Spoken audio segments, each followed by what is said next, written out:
when it was passed into law. The truth of the matter is Obamacare was actually two parts. The second part was the health care bill passed into law in March of 2010. But the first part was hidden in the stimulus bill. That's right. In the stimulus bill was hidden a section about 600 pages deep, creating the Federal Coordinating Council for Comparative Effectiveness Research. It was funded for $1.1 billion, and the 15 members of the rationing board were to be appointed by the president. Within 3 days of the stimulus bill passing, Barack Hussein Obama appointed all 15 members. How do you know this is a rationing board?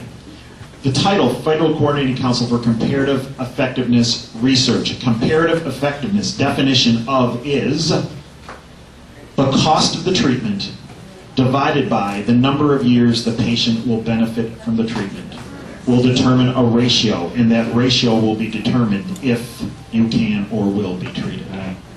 So the very existence of this board that was hidden in the stimulus bill is evidence that rationing of care will occur with Obamacare. But it's interesting because in the health care bill, the second part of Obamacare, they upped the ante with this rationing board, and they created a multi-billion-dollar center to institute the decisions out of this coordinating council.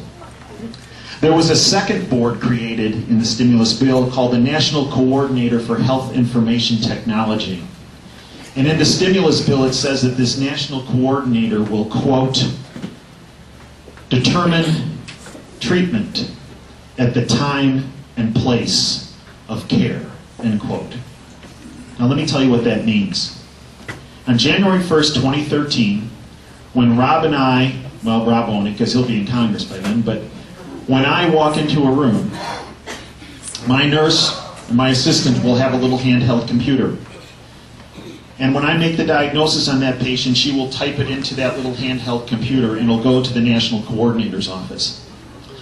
And while we are still in that room, word will come back from Washington as far as the treatment protocol that is to be instituted on that patient. It goes on under the description of this coordinator that physicians and hospitals that are, quote, not meaningful users of the system over time will face penalties, end quote. So I was asked to speak to members of Congress, and I put this to members, over 100 members of the House. What does this mean? What are the penalties?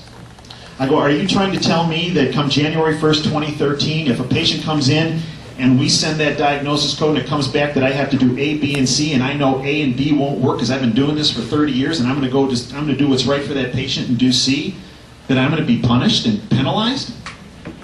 I go, so what? And they said, yes. And I go, so are you telling me that I'll get paid $20 to see that patient, you're going to fine me $100? And they looked at me and they said, no, that's not going to make you hurt enough. Try $100,000 your first offense. I'm not kidding you. And then I said, okay, well, you know me. I'm going to do what's right for the patient, so I'm going to take care of that patient the right way as opposed to the way federal bureaucrats want me to do it. What happens the second time I do it? Because that'll probably be the next patient. And I said, are you telling me I'm going to get fined $100,000 again? And they looked at me and they said, no, Dave, you're going to go to jail. I started laughing. They didn't.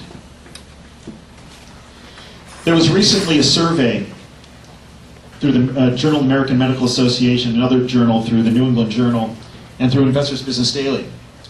And it showed that 46% of all physicians are going to leave the practice of medicine when Obamacare kicks in. So we're going to have 32 million more people in our healthcare system, according to Obama. And just if we keep the same number of doctors, 32 million more people in the system, same number of physicians, how do you not ration care? Add to that, now we're going to lose 46% of physicians, including me. I cannot walk into a room January 1st, 2013 and lie to the very people I've been helping for the past 30 years in my career. I won't do it. Obamacare is $1.5 trillion, and the way they pay for it is with cutting Medicare by $500 billion. The problem is, in 10 years, we're going to have 30% more people in Medicare because of the demographics of our country. So if we're going to have 30% more people and $500 billion less to take care of them, how do you not ration care?